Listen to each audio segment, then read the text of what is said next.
So, hello guys, what's up? It's me again, Alicia nyo, at nagbabalik ulit para sa ating panibagong video.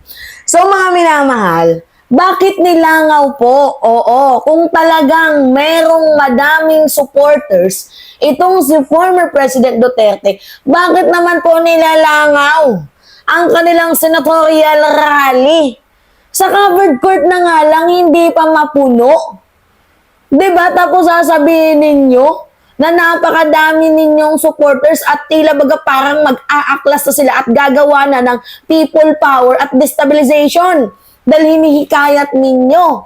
Diba, paano kayo manghihikayat ng people power or ng destabilization kung yung mismong plaza nga, diba, na sinagawaan ninyo ng rally hindi pa mapuno-puno? Diba, wala nang sumasama mga minamahal. Tingnan nyo to. Ito yung plaza, oh. Hindi pa nila mapuno. My goodness. Bakit ang ending ninyo, covered court? Diba? Bakit covered court yung ending ninyo? Tingnan nyo, nilangaw. Oh, nilangaw, oh. Nilangaw. Oh, meron pa. Ito, oh, makikita ninyo. Nilangaw. Oh, i-zoom natin. Nilangaw. Tapos ang ano nila, ang tagline nila, ayusin natin ang Pilipinas. Paano ninyo aayusin ang Pilipinas? For example, yung mga senador ninyo may mga kaso. Bakit hindi muna nila ayusin yung kaso nila bago ayusin yung Pilipinas? O, katulad ni Kibuloy. Bakit hindi niya ayusin yung kaso niyang human trafficking, 'di ba? Yung ano sa minor, money laundering. Bakit hindi niya ayusin yung kaso niya bago ayusin ang Pilipinas? Oh, bakit hindi niyo muna mahalin ang Pilipinas bago ayusin? Nagigets ninyo mga minamahal? Bakit hindi muna kayo maging maka-Pilipino bago niyo ayusin ang Pilipinas? Paano niyo aayusin ang bansa kung kayo mismo hindi niyo mahal yung bansang Pilipinas? Kasi puro mga maka-China eh. Tapos ito mga minamahal ang napansin ko. Bakit itong si Bongo? Minsan ko lang makita sa kanilang mga rally. Oo. Minsan lang mga minamahal, bakit kaya? Konti na nga lang sila. Hindi na nga buo yung senatorial slate ni former President Duterte. Tapos hiwa-hiwalay pa sila ng lakad. Totoo yan mga minamahal. Hiwa-hiwalay sila ng lakad. Si Bongo, iba yung campaign strategic niya. Ang magkakasama lang palagi yan sila Bato, yan. Pero si Bongo, bakit humihiwalay? Nahihiya ba? Nagtatanong lamang po, mga minamahal. Nahihiya ba itong si Senator Go na kasama ang mga DDS senador niya kasi alam niyang may issue. Mababahiran din siya ng issue. Diba? Play safe ba itong si Bongo? Tatanong lamang. Kasi nagsagawa sila mga minamahal ng campaign rally doon sa Laguna, yung PDP. Diba? Flocking the word, ayusin natin ang Pilipinas.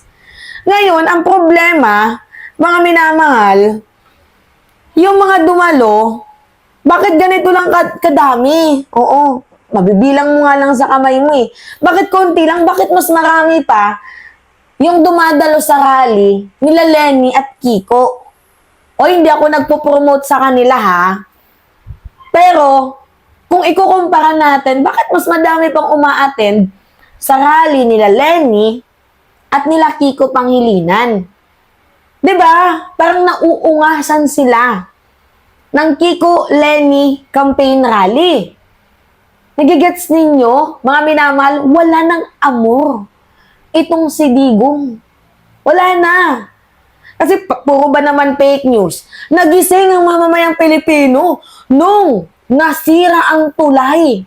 Di ba na pinagmamalaki ni FPRRD noon, di ba na build. Di ba? Build noon. Tapos ngayon, malaking budget na naman ang magagastos para sa reconstruction. Di ba? Masyadong tinipid kasi gusto ang malaking kickback. Nagigets ninyo, mga minamahal? Kaya walang naniniwala na sa inyo. Lalo pat patong-patong pa. ang kaso ni former President Duterte dito sa human rights at dito din sa International Criminal Court. Pansinin ninyo, tapos yung kanilang rally, instead na ilahad yung kanilang plataforma, for example, gusto ko po sa ating bayan ganito ganyan, ganyan-ganyan, yung mga internal issues ng ating bansa, 'di ba? Inflation, work, education, health, 'di ba? Yan dapat yung tinatalakay. Pero itong mga DDS na mga senador, instead na yun dapat yung i-promote nila, 'di ba? Na ay ganito tayo, ito kailangan natin 'to.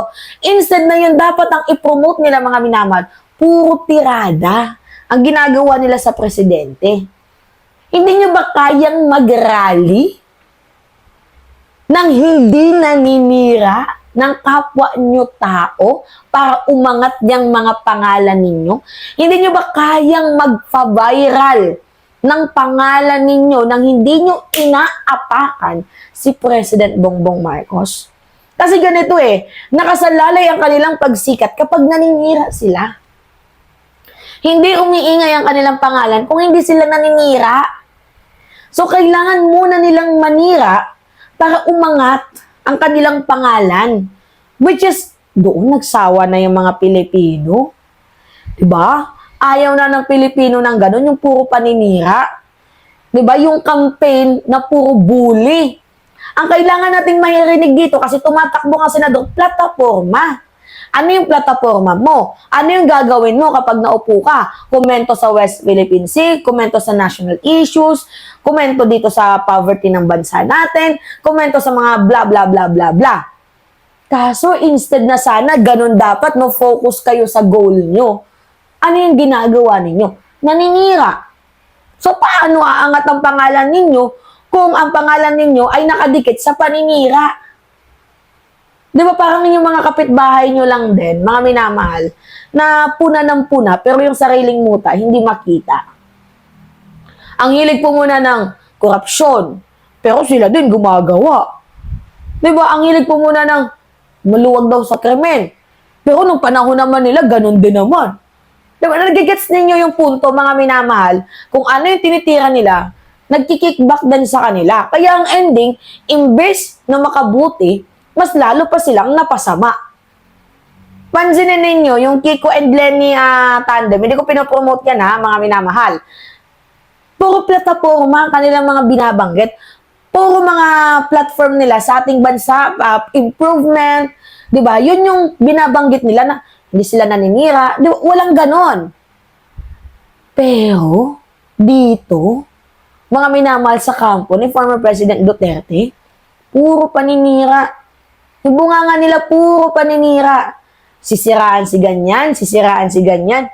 Wala tayong marinig na platform. So, paano natin iboboto? Oh, nakilala ko to kasi siniraan niya si ganyan. Oh, nakilala ko si ganyan kasi siniraan niya si ganyan. Diba? Gets ninyo? Mga minamahal? Oh, wala. Wala. Kaya, hindi na sa akin malabo na iisipin ko kung bakit ayaw sumasali o ayaw sumama ni Bongo sa rally ninyo kasi puro kayo paninira, nadadamay din siya.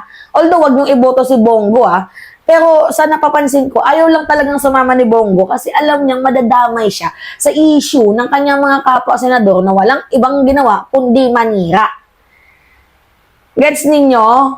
Si Bongo kahit may mga kasiraan naman yan, puro campaign lang, 'di ba? Promote. Matindi din yung strategy ni ni Bongo Matindi din, mga minamahal, mukhang feeling ko nga sana hindi makapasok pero laging kasama sa sa top 12, 'di ba? Feeling ko lang naman. Ang napansin ko lang dito, mga minamahal, kay Senator Go, bakit naman hindi mo kayang samahan? 'Di ba yung mga kapwa mo senador, nahihiya ka ba? Kinakahiya mo ba sila? Nagtatanong lamang. Alright? Yun po, mga minamahal. So, pahingi lang po ako ng comments. Ang sarap ng ko.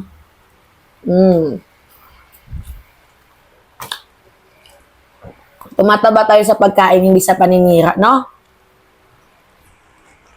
Tingnan nyo. Tapos mamaya pupunta pa ako ng gym.